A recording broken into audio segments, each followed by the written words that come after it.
Everything went my way. Okay, wave. I can wave.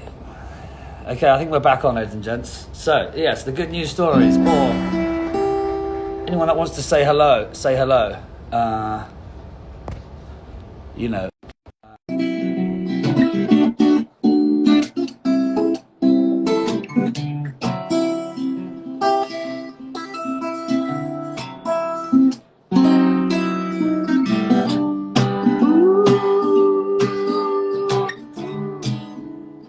Hi, Vanessa! Charlie White, big shout out. Are you old enough to go to Slytherin house yet? I don't know. Charlie White, you gotta watch out for that kid. Maniac. But I love him lots. Hi, Button. Sending you lots of love. Oh, I miss your cuddles. All right, we're still waiting to connect with this latest victim. Oh, I didn't ask her the trivia question. Shit. By the way, these ones are way too hard, man. Are they? But these are direct match. I'll find an easier one for them. Okay, yeah, find something to ease them in. Ha! For some reason, that one didn't work. Let's try again. God bless the Wi-Fi speeds. It don't always do what I need. Oh no, technical difficulty for me and T and you and me. Technical difficulty, and I'll be with you in 1, 2, 3 because there's a technical difficulty. I love Crab and Goyle. Yeah, shout outs to Crab and Goyle, Jamie and Josh.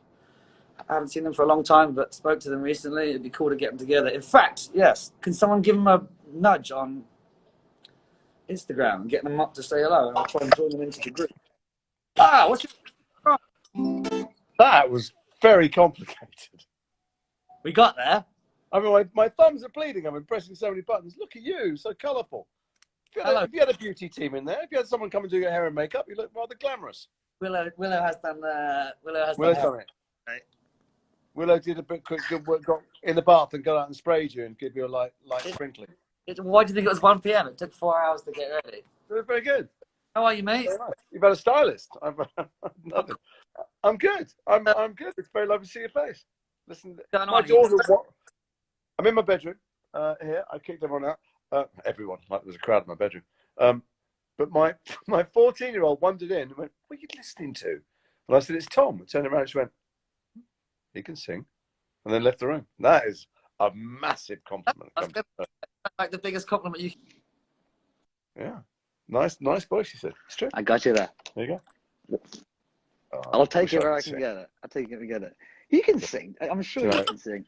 No, do you know how much I'd love to be able to sing? I've actually been offered musicals before and had to turn them down and phone the producer and go, "Don't be a fucking idiot. Don't offer me." Do you understand how much I'd love to take the job? But the theatres would be empty. They'd all be asking for their money back. I fear this is you being your bashful self. I'm sure you could. I'm not modest at all. What would you, if you could have one? If you could do one musical, what would it be? Rocky Horror Show.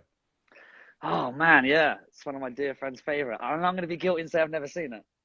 Oh God, well, I'm jealous of you because then you've got that pleasure to come. Rocky, yeah, Frankenfurter. Love to be Frankenfurter. Was that a musical before it was a film? Obviously. Yeah. I saw it as a teenager. I don't know how I saw it, but I saw it in the West End, and then it went to Edinburgh. I think it was like a fringe sensation. Then it was in the West End, and then it was a film with the most definitive performance ever. That's like saying I'd like to play, Mary Poppins, or actually Emily Blunt did that. But you'd be a fabulous Mary. Tim Curry was incredible. Oh, it was Tim Curry's part. Yeah, sure. Oh, yeah. Is it again as an ignoramus? Is it vocally demanding? Because I know some musicals. No, it's not, I would never be able to do Les Mis or something like that. But no. I quite fancy the idea of doing something a little easier on the. Yeah, you could bunch of stuff. You'd be great as Billy Flynn. Billy Flynn's a fab part in Chicago. What have you seen? Chicago. I do remember that. As soon as he walked in the joint. That Chicago? That's not in Chicago. Fuck, sorry. All right, it was a long time. All that jazz. You were going to go into all that jazz, but that's a woman's song. But, yeah, thank you. You should have just agreed. No. Have you seen any musicals? Have you ever been? Yes, I have. I love musical theatre. My mum got me into it quite early on. Trying to think what the early memories are. Blood Brothers. Blood Brothers, fantastic music, cracking. Yeah. Yeah, my brother used to do a lot of them. So when I was like a little nipper, I used to go and watch him in Chisney, Carousel, Oklahoma, Oh, nice. Guys Classics. and Dolls. Oh, nice. Yeah, But yeah. but recently I've just been completely overwhelmed with Hamilton. Yeah. Who isn't? Have you seen it? John Krasinski's? Yeah, I saw it in New York and I saw it in London. Actually, I saw it in New York, and a mate of mine had a friend who worked on the electric crew, so I got tickets for $100.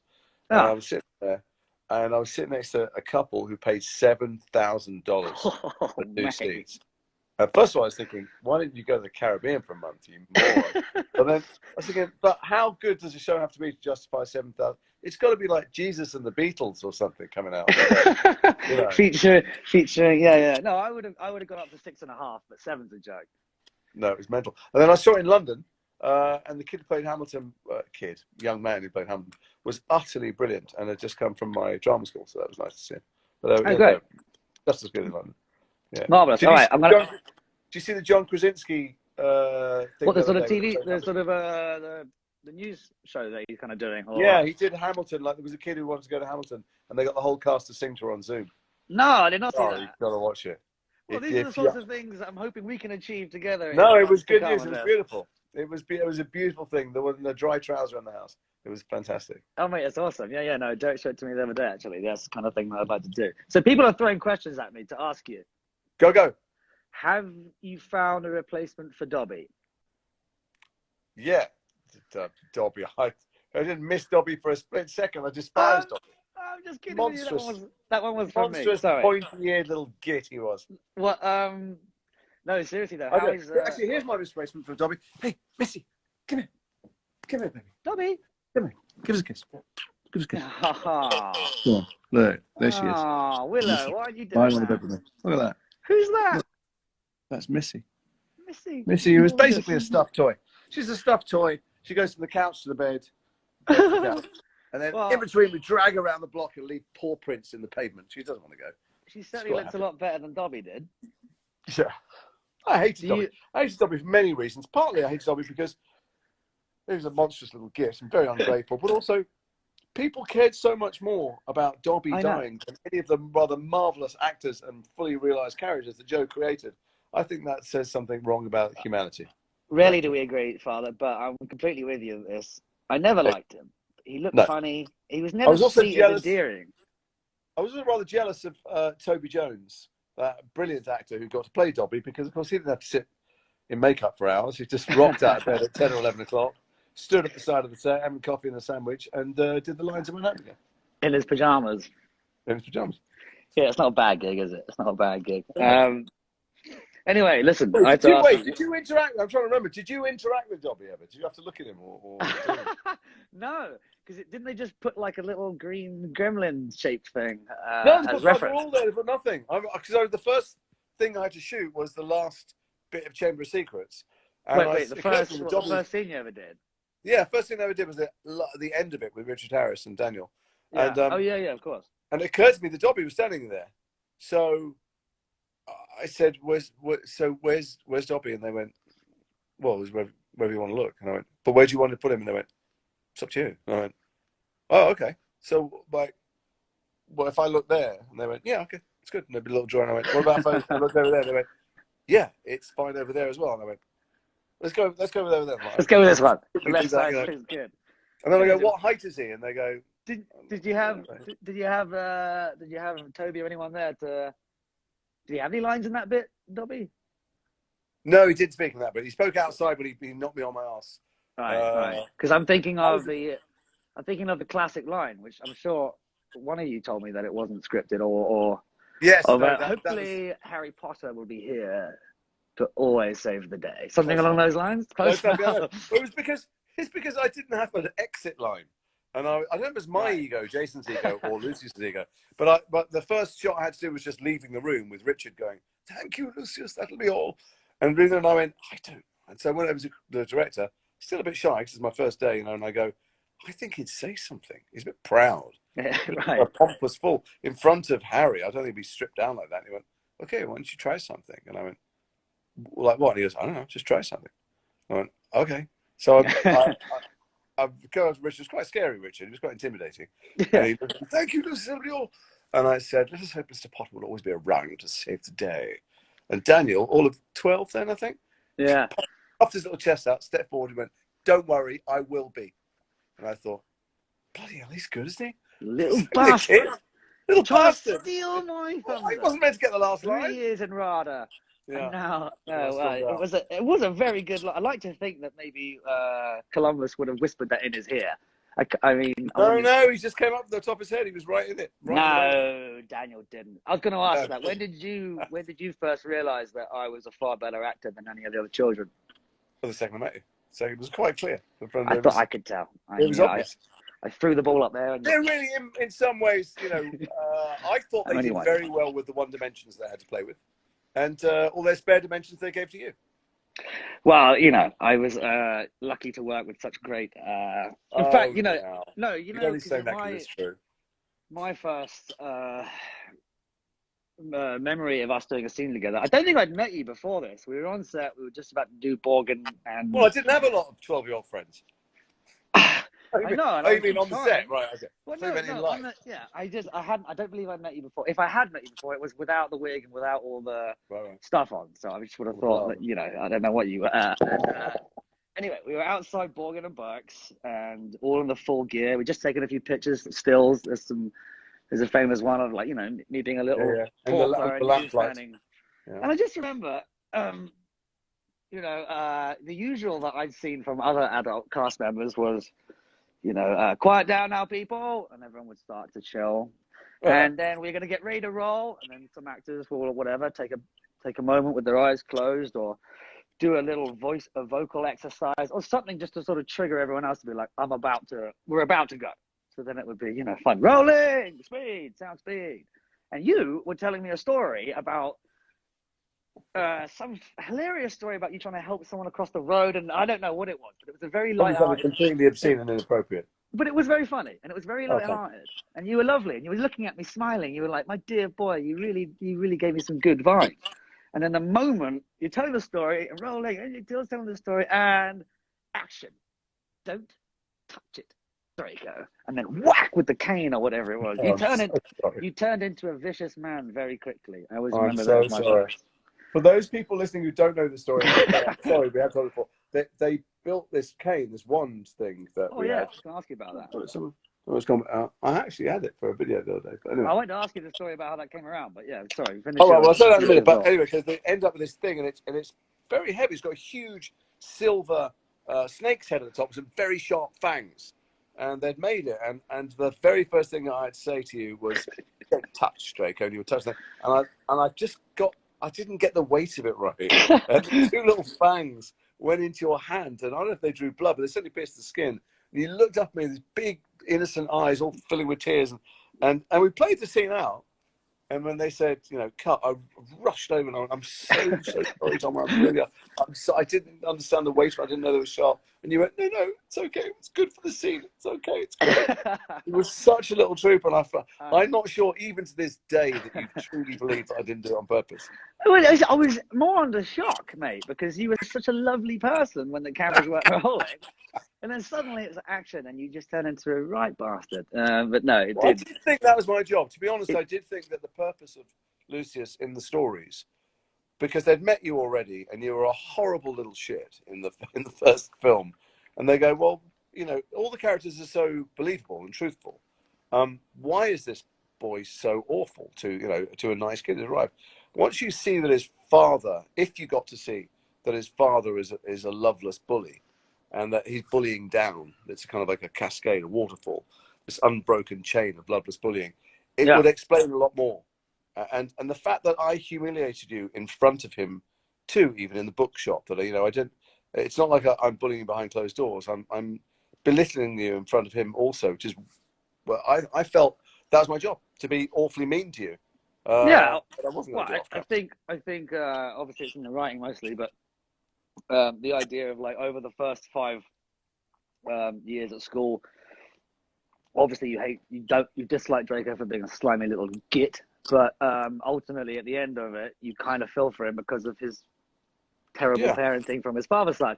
At the same time, you start off as an evil shite, and then by the end of it, I mean, I wouldn't say you get sympathy, but you certainly get a whole new look at.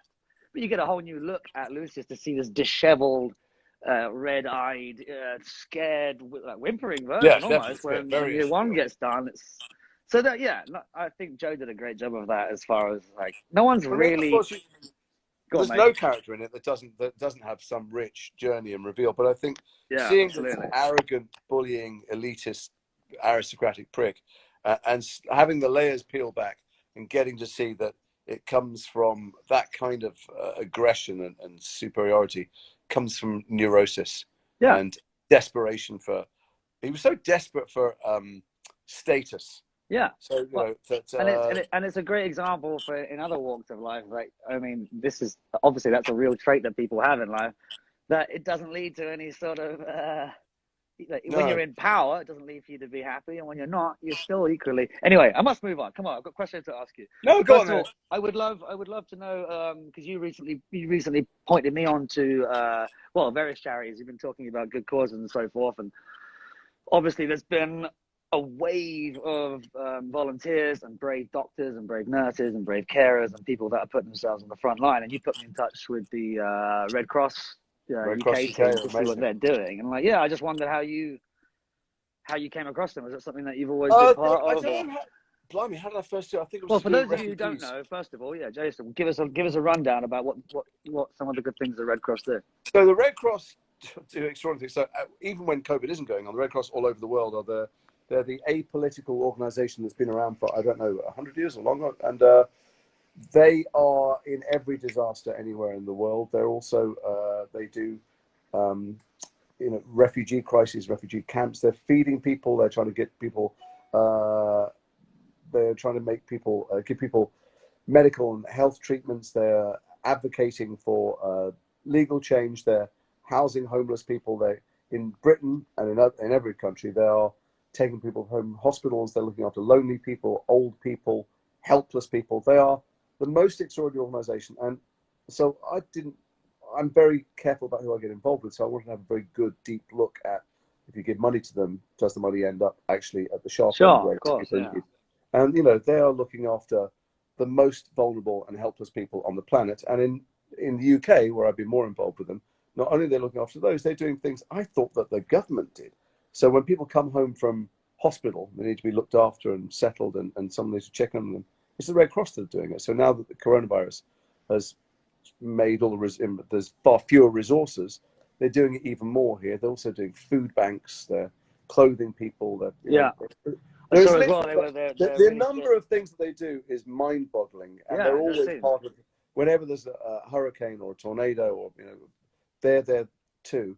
And they're in prisons, and they're, at every emergency zone, they're there. And the people I meet who work there are so extraordinary, so humbling. But I just remember this one particular story. I went to this food bank where they deal with refugees, asylum seekers, who can't go back because it's too dangerous, but have no status, so have no money, have no homes, and they come and they get food there. And I went with one of the Red Cross people that I work with, walked in, and she saw a young guy there, working there, giving food out. She went, "Tony?"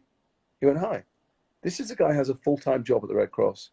On his day off, he volunteers at one of their food banks, at what they call one of the centres in Hackney." So it's full of the most extraordinary people. And there are many charities you could pick. I mean, there's so many people doing extraordinary and brilliant, humbling things now. But the thing I would point out, though, and I know that you know this because you do stuff as well, is that in these times when you feel helpless, you're just at home going and scared, psychologists around the world agree on the things that make people happy in life.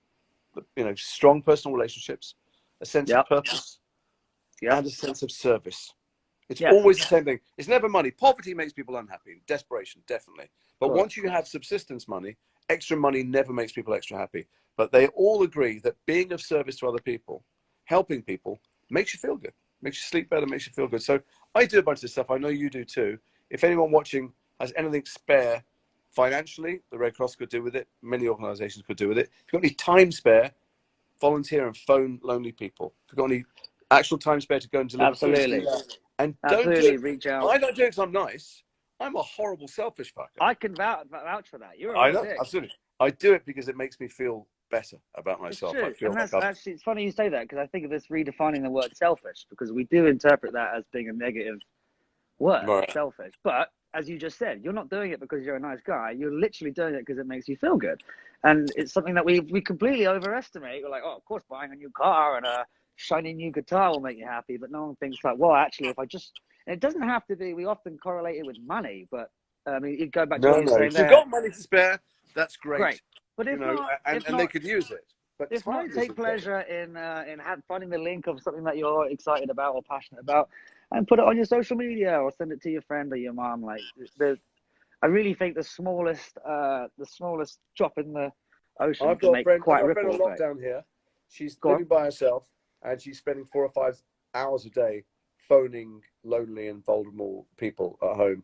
And I'd say she's having the time of her life is the wrong thing to say, but she feels satisfied on a profound level. Not like when you get, you'll get a new guitar, I get a new gadget. You just feel satisfied. Also, what about you? We're very privileged in the sense that you've got a roof over your head, I've got a roof over my head. Absolutely. I'm not broke, and I've got food. That puts us ahead of so many people in this terrible crisis.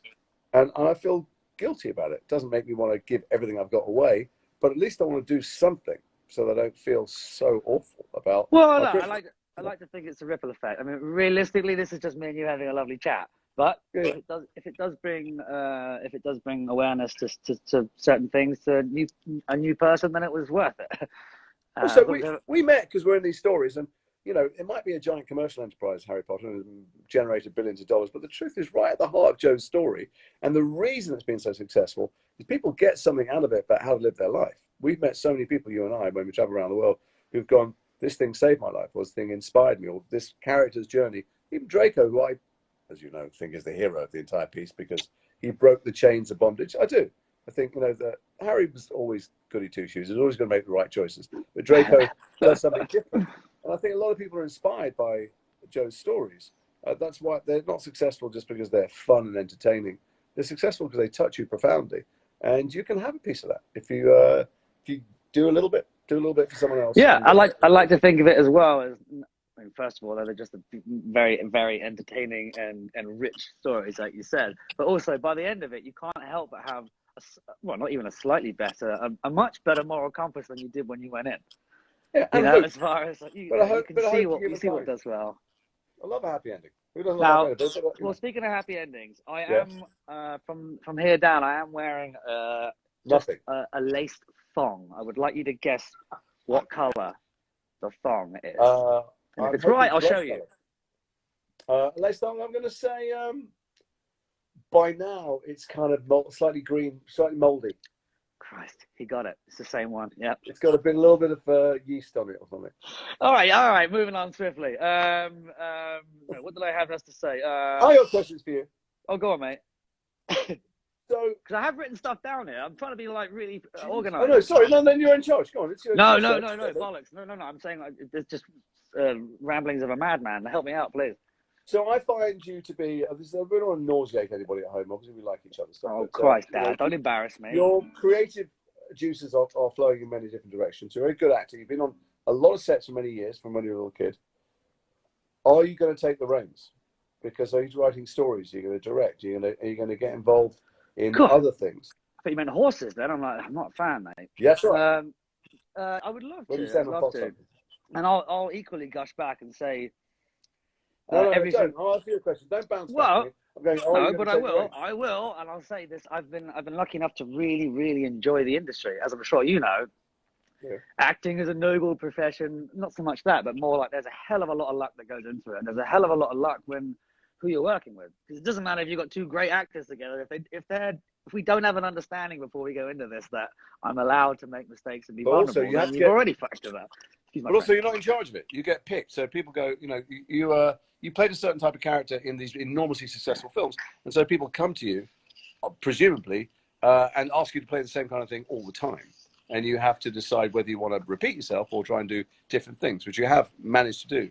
Sure. The way you managed to do it best. Actually, that trumps that really is the experience I have. I don't mind doing it as terrible films that don't come out good if I really, really enjoyed it. Versus working on something that won an Oscar, but I hated every minute, and I woke up in the morning and just, you know, I'm a big believer in experience over the product. I mean, certainly with Potter, like, obviously it's phenomenal that we're still here talking about it. At the same time, I just had a great time because I was surrounded by the likes of yourself and decent people that paved the way for me to be able to enjoy it in the future. Because, you know, who is it that said, someone said that if we'd shot these in America, by the time I was 14, 15, I think it was you who said this, I would be in the gym or I'd be doing some sort of like bicep curls, and we were really allowed to be pretty much just normal kids. I saw some kids. Well, first time I went to LA, I better not mention any names. I went to a set where there was a very famous kid, and he had a chaperone because his parents were on a different coast.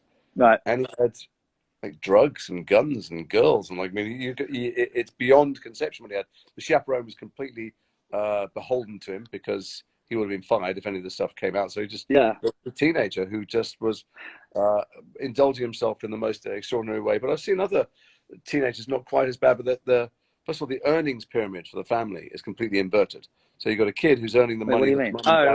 Aunts and sisters. So they're really invested in the kid never going to school and continuing to do projects back to back to back. And it just didn't happen with any of you lot on Potter. You were grounded.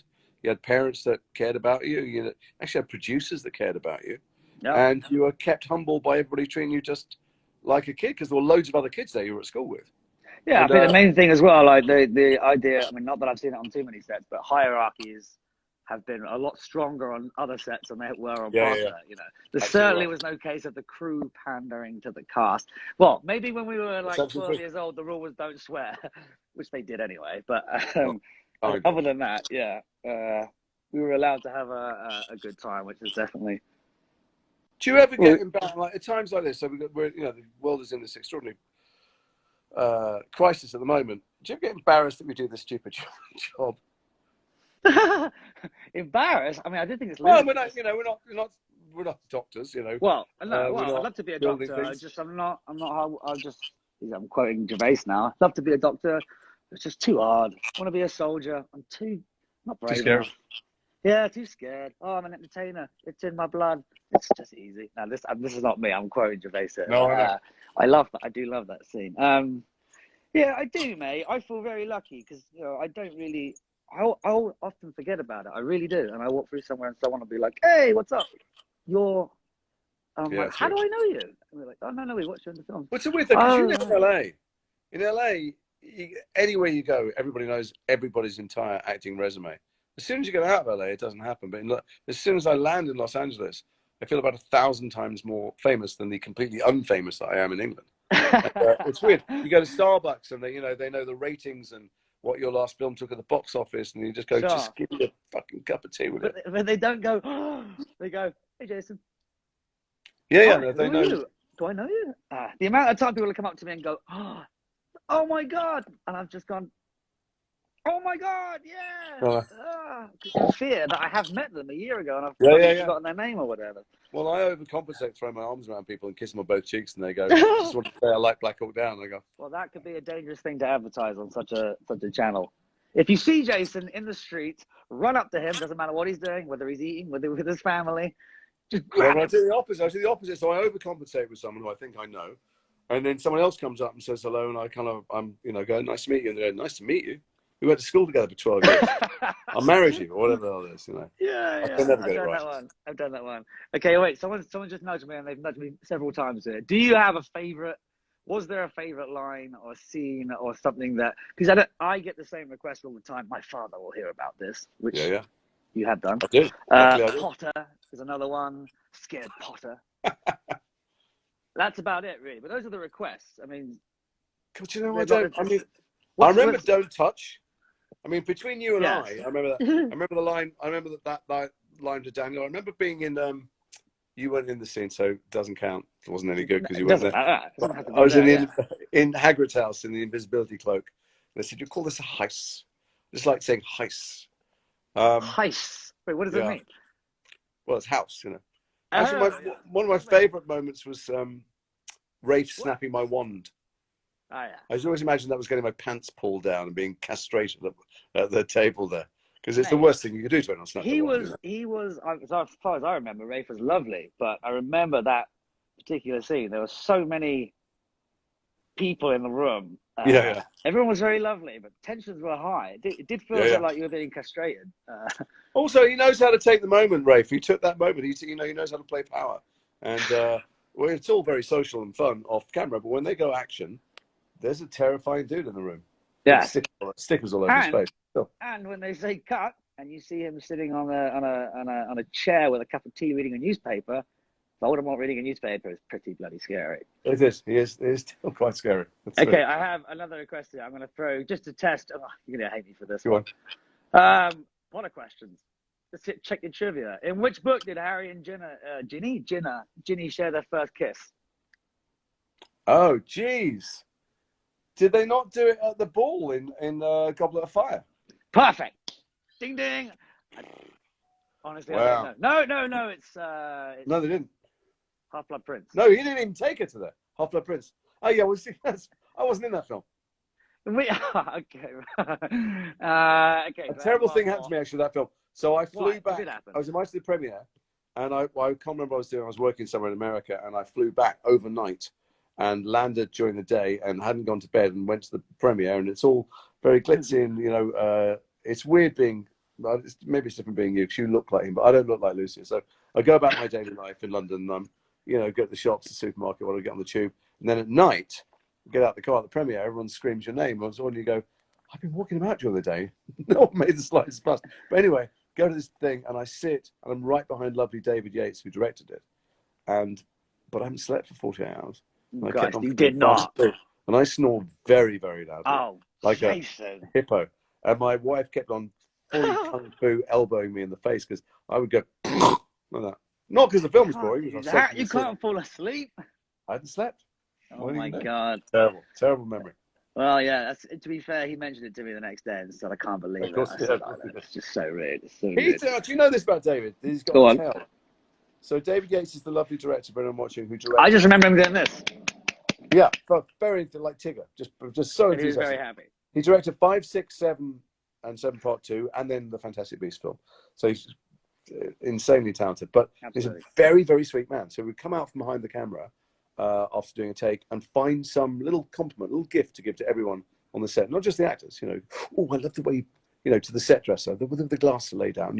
I like the way to extras. You leant back when he walked by you, and Jason.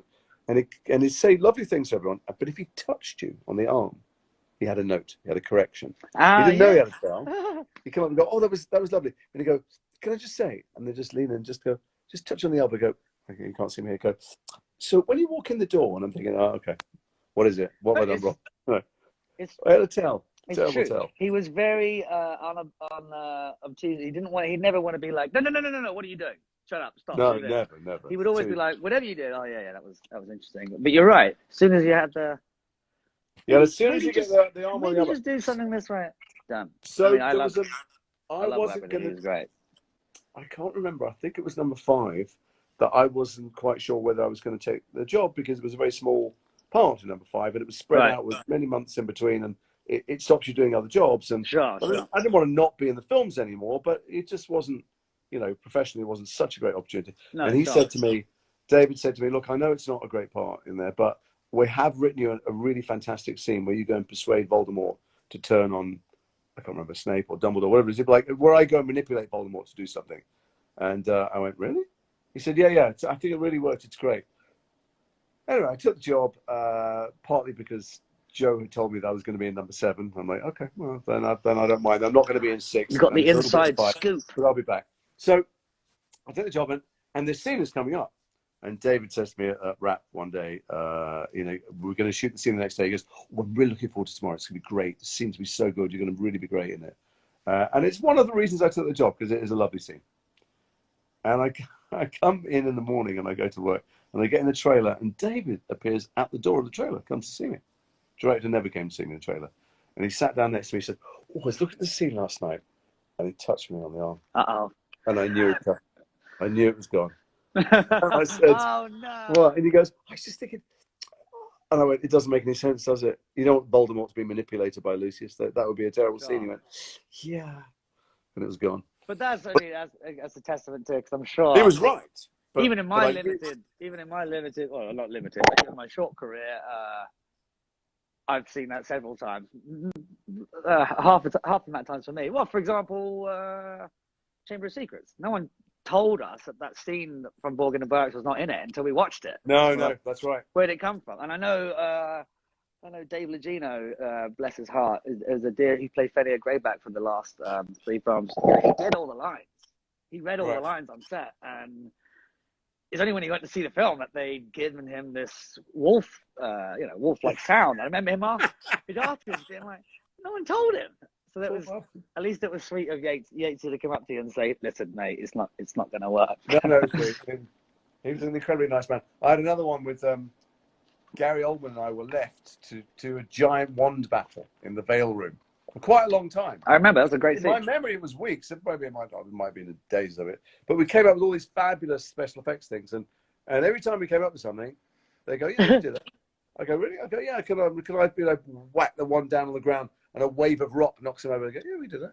Gary goes, how about if I do this and a big green spot gas tank? Yeah, we did that. So we did all these fantastic effects and a long fight. And then when I went in to do a little bit of revoicing of the scene, it was about 2 seconds long. And I went, David, where's the battle? He went, oh, it was such a good fight.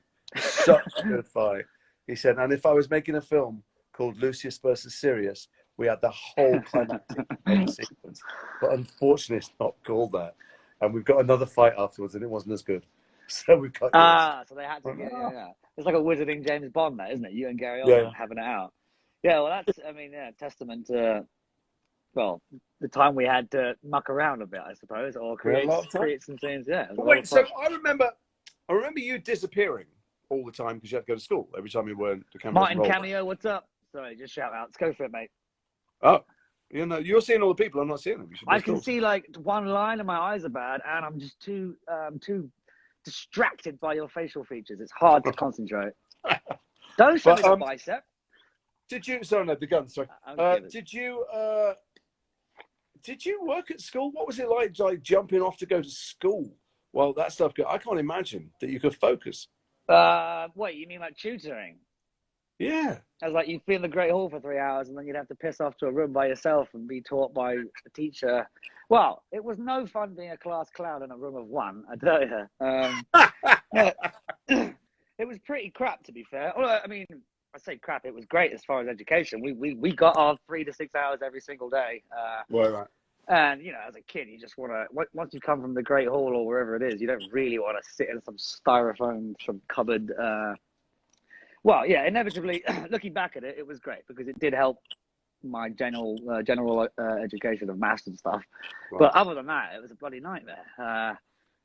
Yeah, I just wanted to stay on set. And you didn't get competitive because you weren't in class with the others. So you didn't get competitive with them. No, we were actually separated quite a lot because we were different ages, when we started. Yeah. In fact, there's a picture of me, Alfie, and Emma being part of the same class. That wasn't so bad when I was 12 and the other kids were maybe 10 or 9, because you could more or less teach us the same shit, shapes of triangles or whatever it may be. It's when it got into further education. And in fact, I remember being really pissed off because I tried pretty hard and I got sort of average grades. Good grades, just not outstanding. And of course, it's very hard to get outstanding grades in that context. Yeah, that's what I thought. And then Emma and Radcliffe combined, 2 separately, both managed to sail with A-star pluses, badges with honor, and I'm like, wow, you guys are working 3 times as hard as I am. I need to cast aspersions, but I'm sure the envelopes passed hands in dusty car park. You knew it.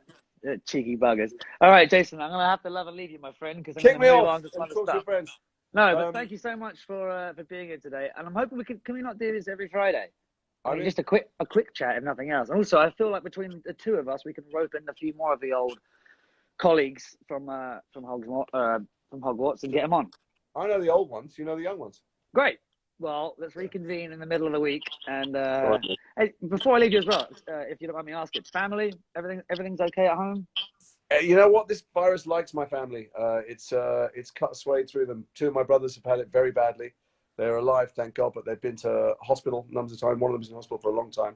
They're both alive and recovering. My dad had it quite badly. How's he doing? Is he all right? He's all right. Better? Amazing, he's a survivor. But whatever the genetic makeup of the Isaacs men is, the coronavirus finds it rather attractive. So I'm going to try and keep myself clean and well, healthy. mate, yeah. Everyone else stays clean and healthy. Stay at home, wash your hands 30 times a day, and all that jazz. Yeah. Father, Spread I love you. down. You know. There's a hug over Insta. Bye, matey. I love you. Love you, son. I love you too, and, mate. Everyone We'll else catch up in the week, stay okay? safe. Stay home. Stay kind.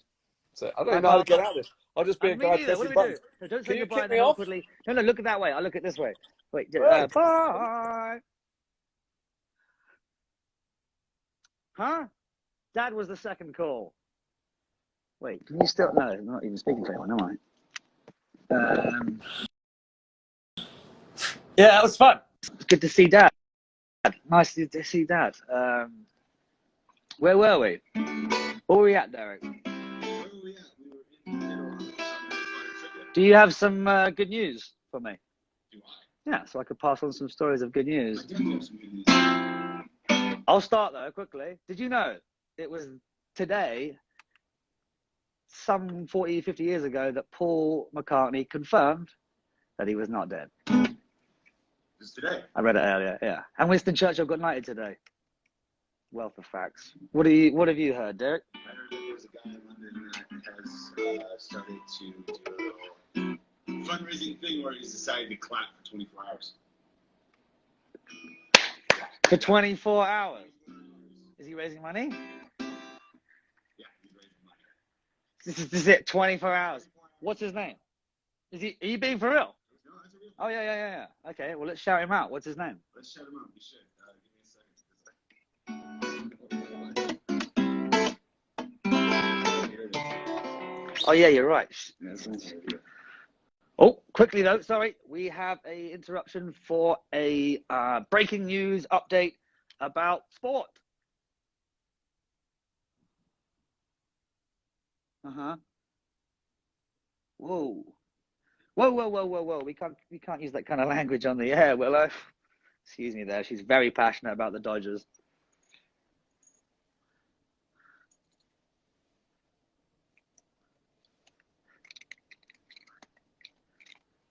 Okay. Do you want to keep reporting? You're going to find out some more about the latest? Yes, you are. Good God. Wow, gripping stuff. I mean, that's Pulitzer winning shit if I never saw it. Yeah, Derek, what's the name of the clapper?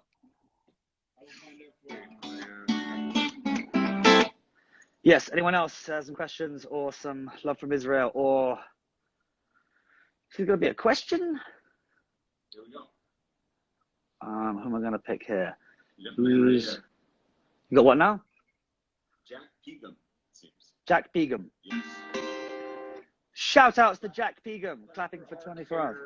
Initiative. Yes, well, this is something that they've been doing, I think, on Thursday nights back in the UK, where they've been applauding. He's doing a live video feed as well. He's doing it on his Facebook. Does he need some sort of moisturizer? How? Surely the hands are gonna. He must have a team similar to what we got with a. Yeah. And someone's like lubricating. Hi. Oh, hello. Sorry. Sorry, Hello. Hi. What's your name? Where are you from?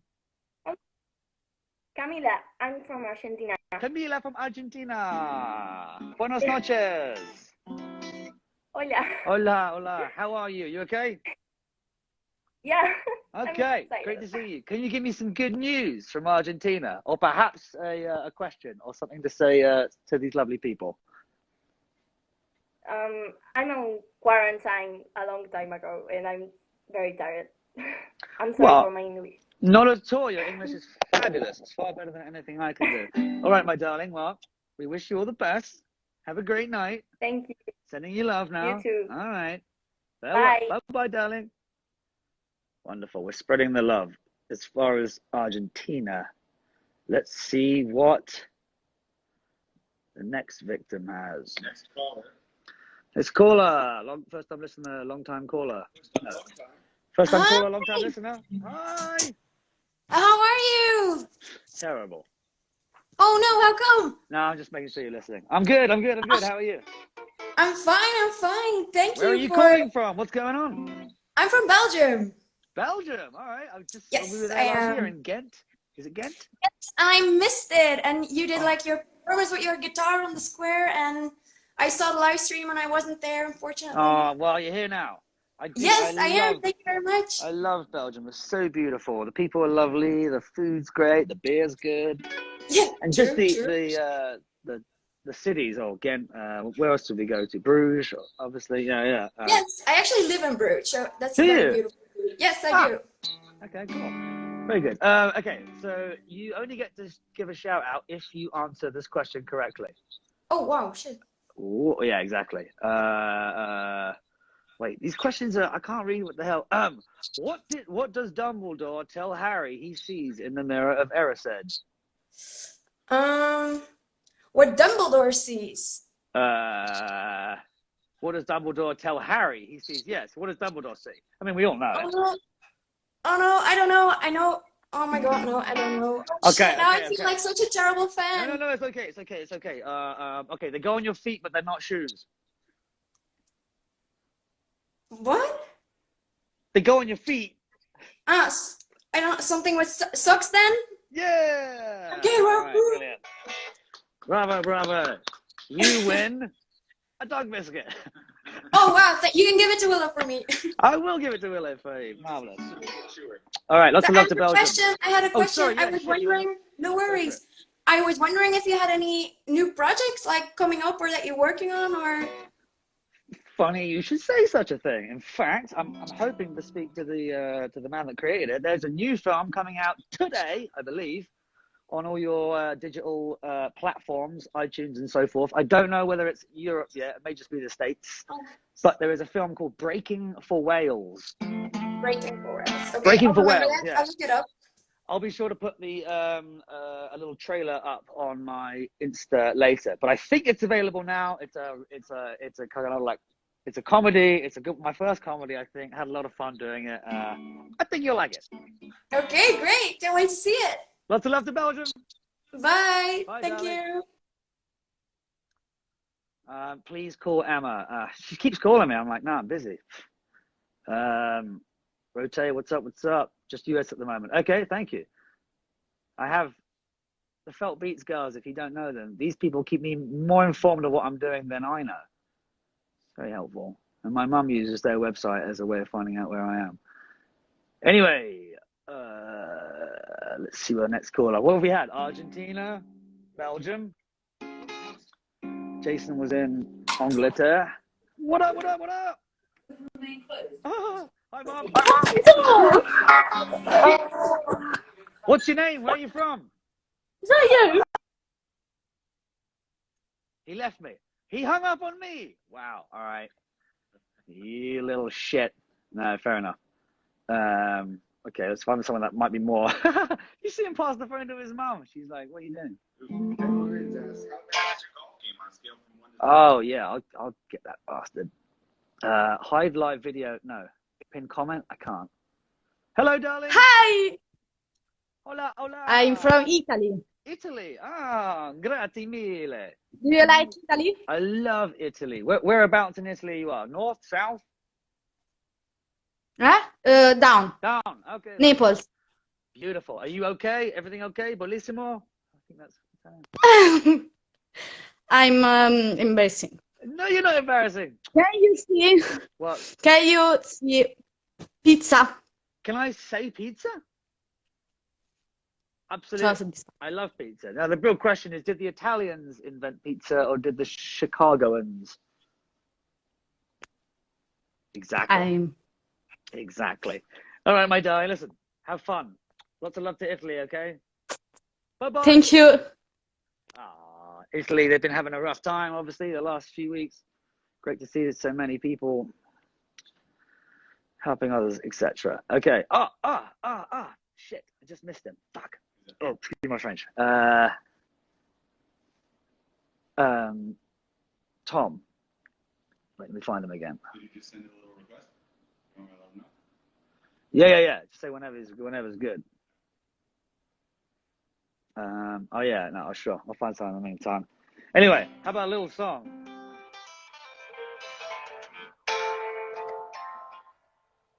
'Cause we don't really care in what you're thinking. 'Cause we'll go diving straight into the deep end.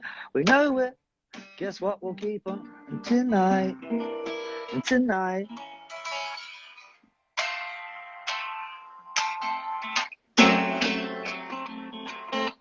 Johnny Cole! What's up? Shout out to the landing. Oh, oh, oh.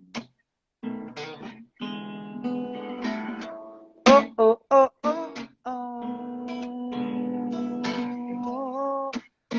Yeah, the next segment I was going to do was learn a song with Tom.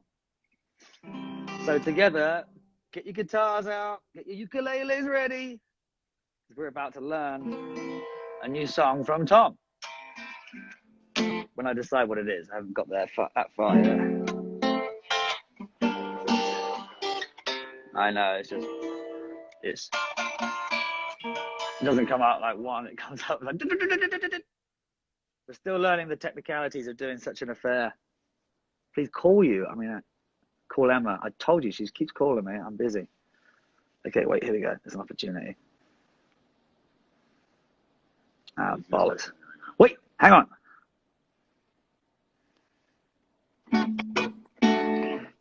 Yo, yo, yo! TF! TF! Big How TF. are you? You are big TF, I'm little TF, right? There is a couple of years between us, is there not? Is there? Oh man, I'm so old. How old are you? I look older than you, so we're going to move on from the age game. It's because I can't grow any facial hair. This is my limit. I don't look at your lovely stubble. Wow, cheers, mate. It's mostly laziness. How the devil are you, man? Do you know what?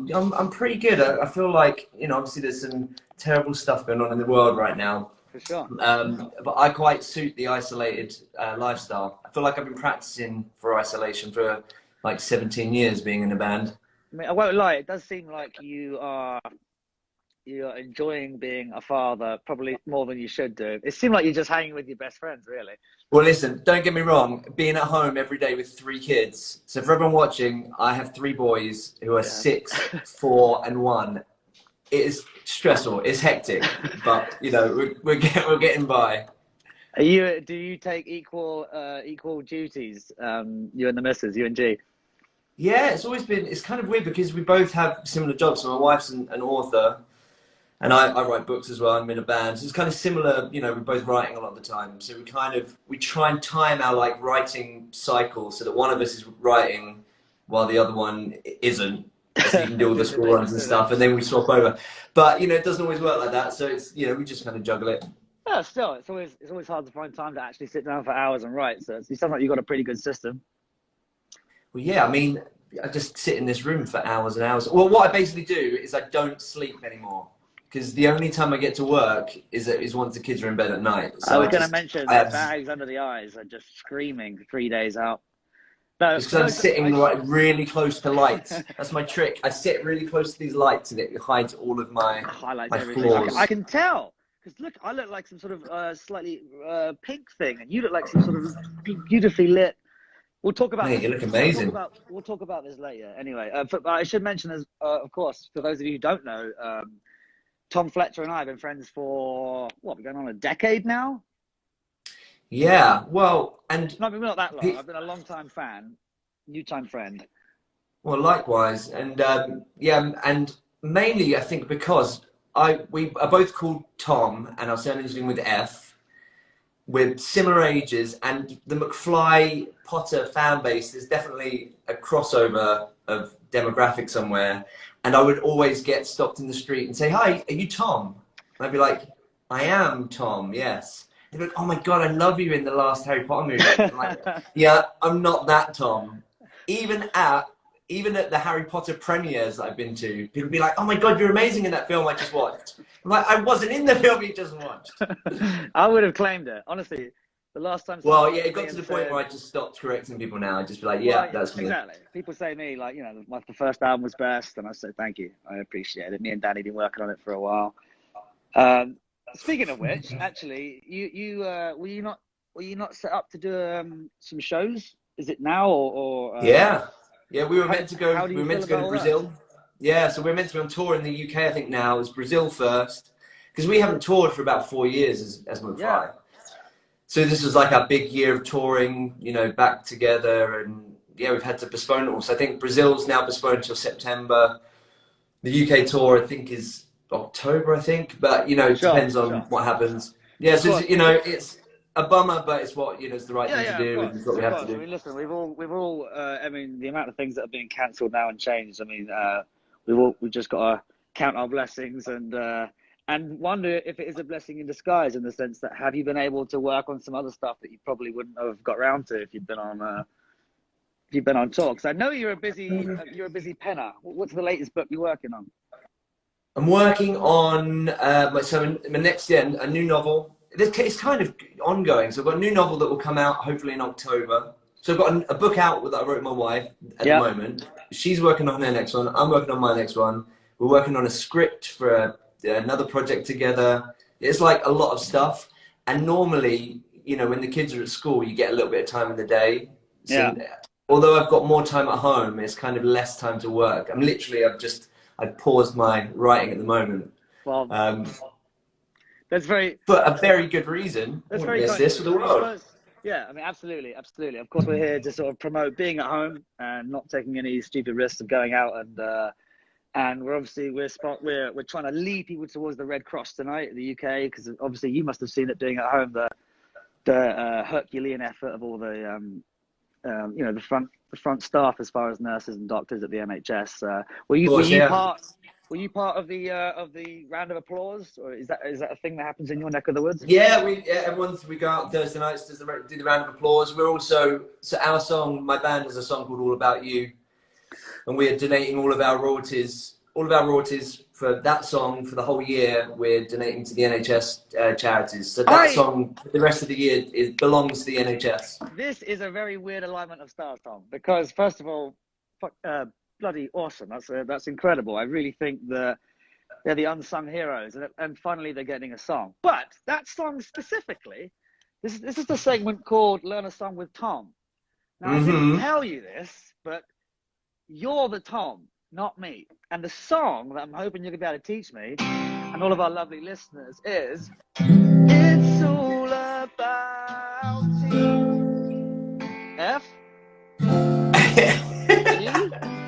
Yeah. Mate, I don't need to teach you, you know it. Well, no. Although, on the record, we play it, and when we play it, we don't have to do it now, but we play it with the capo on. We play it on with the capo on one fret. You take it up higher. Wait right high, but wait right there. I didn't even know if I've got one. I feel like I'm now responsible for everyone watching. Hi, everyone. You know what? Bollocks to it. We'll get the capo or the capo or whatever. Forget it. But just the capo. Just for me. Where are you? You in LA? I'm actually in Arizona at the moment. But yeah, somewhere warm. I found one. If you've got one. Hold on. Don't worry about it if not. All right. Don't worry about it. We'll do it like Sure. Okay. So just walk me through the first bit. It's C. Yeah, so it starts. It's all about you. What's that? Well, I play. So it's F essentially, but I play it with a D in the bass. As in, oh no, this is way too complicated. Okay, you already. It's an F. Basically, me and Danny kind of play different chords, and it sounds nice and kind of lush and full together. There you go. That's an inside track. That's the one that I play. It's all about you, baby. It's all about you. It's all about you. And then right, so the verse goes. C, yesterday you E, like E major 7. Yeah. You asked me something I thought you knew. Nice. So I told you, it's my weird chord with a smile. It's all about you. Nice. Then you whispered in my ear and you told me to. Said you made my life worthwhile. It's all about you. 67. Oh, And I would answer all your wishes if you ask me to. But if you deny me one of Your kisses, kisses. don't know what I do. Then we put the little pinky on her. Oh, where's that? Oh, up here? It's kind of, I don't know where that is. It's somewhere that, yeah, we'll get there, don't worry, yeah. So hold me close and say 3 words like you used to do. Dancing on the kitchen tiles. It's all about you. Yeah. Daddy does like a fancy little solo. Is that on a nylon? Is that on a nylon? Yeah. That one. That solo, right? It was, yeah. I Sounds like think a it was Spanish my guitar. one that I had. I think it was like one from when I was learning as a kid that I bought in and played on. It's beautiful. I love the story of this, by the way, as well, because you guys came out when it was kind of the start of. You redefined the genre of boy bands, I suppose, because we've never seen one play instruments for such a long time, and that was the song that I remember loving. But I think when I first at my school, it wasn't cool for me to say that I like that song. I'm not sure it's still not cool. I don't think it's damn bloody cool if we're playing it. So after the it goes back to right. I would answer all your wishes if you ask me to. But if you deny me one of your kisses, don't know what I do. So hold me close and say 3 words like you used to do. Dancing on the kitchen tiles. Yes, you made my life worthwhile. So I told you in a smile. It's all about you. It's all about you. It's all about you, baby. It's all about you. It's all about you. It's all about you. I love it. Learn a new song with Tom. There you go. Every week we're going to do this. I'm going to bug you. But just before I let you run back to your clan, tell me the story of that song. Where was it written and how did it come about? It was Valentine's Day, and I was living with my band, and I hadn't got my girlfriend at the time a Valentine's Day present, so I literally ran upstairs. I thought, I'll write her a song, and I wrote this. The quickest song I've ever written. I wrote it in about 5 minutes. And then I quickly went down. Danny, my bandmate, had a little studio set up. I quickly recorded just me singing it and acoustically, like it just on acoustic, put it on a CD, and I drove to her house and I gave it to her. And I've now been married to her for 8 years. We have 3 kids together. And also then when we were, so there's a charity, you got it in America as well, Comic Relief. Yeah, they were looking for a new song, and I had a meeting with Richard Curtis, and he said, "Oh, play us what you've got." And none of the McFly songs really worked. I was like, "Oh, actually, I do have this other one that I just wrote for my girlfriend," and I played him that, and he was like, "That's the Comic Relief song." And then it ended up becoming this like one of our biggest songs. That's pretty. I mean, it's pretty awesome as well. You got Richard Curtis giving you the thumbs up for a song, and that's always nice. It's pretty cool. And anyway, how are the McFly boys? Danny and everyone's well. Dougie and whatnot. Everyone is good. We're trying to finish off, and we literally spent the first half of the year, first beginning bit of the year in the studio working on our next album. We haven't released a studio album since 2010, so it was like. I was gonna say it's been a while. You got some new material for us. Well, yeah. So now we're just trying to finish it off remotely from our homes. Luckily, like technology is there and we can do it now, but. So we're just finishing it via Zoom and sending files to each other and stuff. So it's not ideal, but. So we're really excited about it. It's just, we're trying to get it finished and hopefully give people some music to listen to. And it is pretty cool, actually. I did a little bit of ADR sessioning yesterday, which is like, when you do voice looping for a film. Yeah, right. Usually you got to go in the studio, obviously, and see it. But I did it remotely the other day, and I was like, this is really awesome. Which also asks the question of why I haven't been asked to do falsetto on any of your new music. But I'm assuming that you're just saving me for the end. I don't know. Mate, you're welcome to anytime. It's an open invitation. Oh, Hey, I do have. Do you know? There's got a bit of trivia for you. I was an extra in the first Potter movie. Did you know that? Yeah, I do recall you saying this, and remind me about it because I'm not sure if I And believe my you when you wife. tell it. We were both. And the reason you can't actually see either of us in the movie is because I think we'd had an argument, and I was either trying to like make up with her on the Hogwarts Express on platform 9 That's why you can't see us. Wow. So the TF alignment is That's even the further. crossover. It's pretty cool. Do you know what house you were in? I never got to Hogwarts. I didn't make it. I was on platform 9 3/4, and then I didn't actually get to do any other scenes. That was it. Well, that's good because if you'd said Gryffindor, I'd have just hung up on you. Okay, as a last one, because I'm asking everyone, and I know you should probably get this right. This is a bit of Potter trivia. What do Hermione's Muggle parents do for a living? Oh, it's a big one, mate. This is a big one. You're either going to upset a lot of people here. They do for a living. Are they teachers or doctors or something like that? Doctors, but doctors of dentists. Bravo. All right, Fletcher, mate, thank you so much for the time. Send my love to all the family and keep up the videos on that. I do find them very entertaining. And you, mate, it's a great thing that you're doing. Thank you for inviting me on. Cheers, mate. And we'll catch up soon. Take care. See you soon, mate. Take care. Bye-bye. Bye-bye. Wow, look at that. Hey, Fletcher teaching us some music. It's all about TF. It's all about T. What was that chord he was playing? He played an F with a D. Oh my God, I can't even. Nah, don't know what it was. It was beautiful. Did you hear that? D. Did you hear that chord he was playing? Oh, it was really good. Really good. Thanks, Fletcher, for coming on. That's very sweet of you.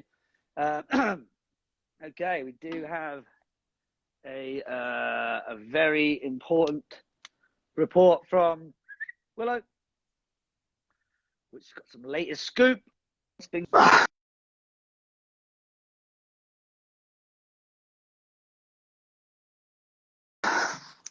Ow, static. Willow, tell the viewers what's been happening in Dogville. What about the weather? Willow? Willow? Sit. What's happening in the weather today? Ah, groundy. Yep. She says how she tells. She can tell. Ah, Otter. Ah, Otter. This is Willow's sidekick. Fortunately, Otter is blind. Do you like being friends with Willow? No. Is she looking after you? No. Willow, Otter wants to speak to you. Please don't bite me anymore. I don't want to be in your mouth. Oh, she's actually listening for once. Ow! Ah, my head. Ah. Okay, sorry, I'm not fucking around with that. Good girl, Wells. Good girl. All right, let's finish up here. We've been going on for a while. Let's. No, I can't say hello. Maybe I can say hello. Can you sing an MJ song, please? I'm dancing, the man in the mirror. Those are the wrong chords, I don't care. So, oh. What do we have? There's new songs going on. There's some new songs going on.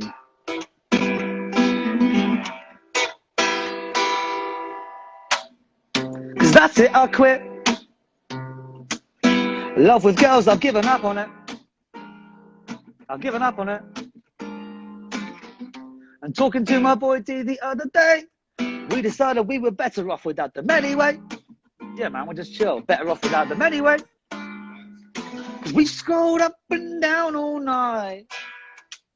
You best believe we swiped left and right. Swipe left and right. Cause there's nothing now, anything, anywhere at all. And then she came along. And then she came along and my heart went, ooh. something about you.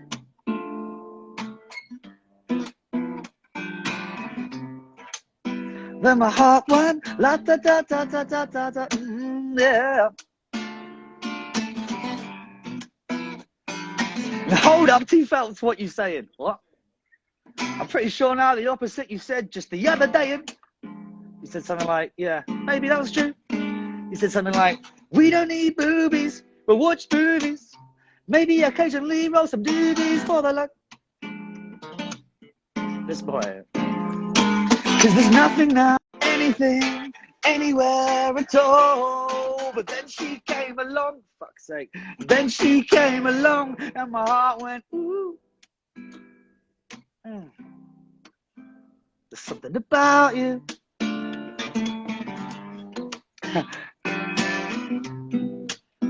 Then my heart went la da da da da da da, yeah.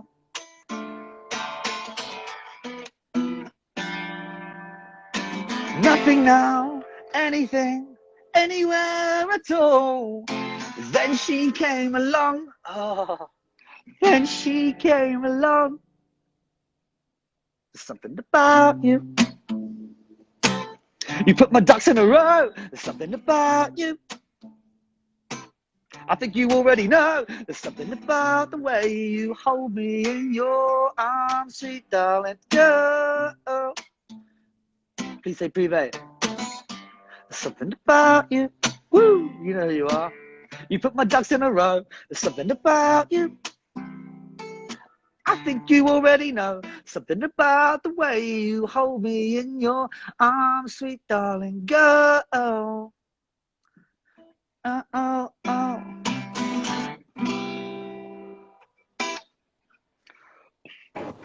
Someone's called something about you. Hey. Hey, who's this? Hey, hello? Okay, it's like 1 o'clock in the morning over here, so I'll have to find a room with light. No worries. I can't see anyone. Who's talking to me? What the devil's going on? Okay, the video's not working. It's fine. But hi! Hi! Where are you from, my darling? What's your name? I'm from India. I'm from India. My name's Seher. Hi. Hi, how you doing? Oh my god, this is so cool. Awesome. No, it's not awkward at all. In fact, Draco Malfoy is my favorite. I can point you. Thank you. You have some taste. I appreciate that. Are you with your family? Are you with your sisters and brothers? Yes, I'm with my brother and my mom. Okay. Are you all Team Slytherin? I'm a Hufflepuff, and I'm proud about it. We're done, mate. Have a good night. See you later. I'm just joking. Do you have a question for me at all? Or a request? Or some good news? Neither. She hung up on me. Brilliant. I love it. That was good. She got there ahead of me. Very good. Very good. Shout outs to India. Everyone over there. Hope you're okay. Hi from Russia. Definitely.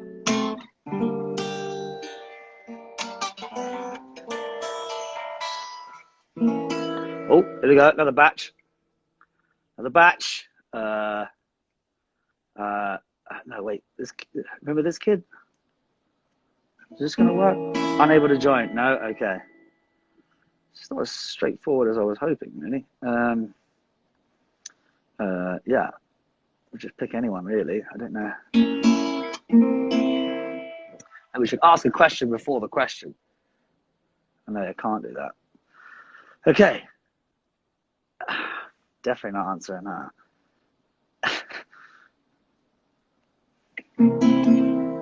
Unable to join. For bollock's sake. Okay, this is my last chance, and then I'll... It just keeps changing every 20 seconds. Sleeping Panda, come to me. No, unable to join. All right, I'll call you back in a sec, I guess.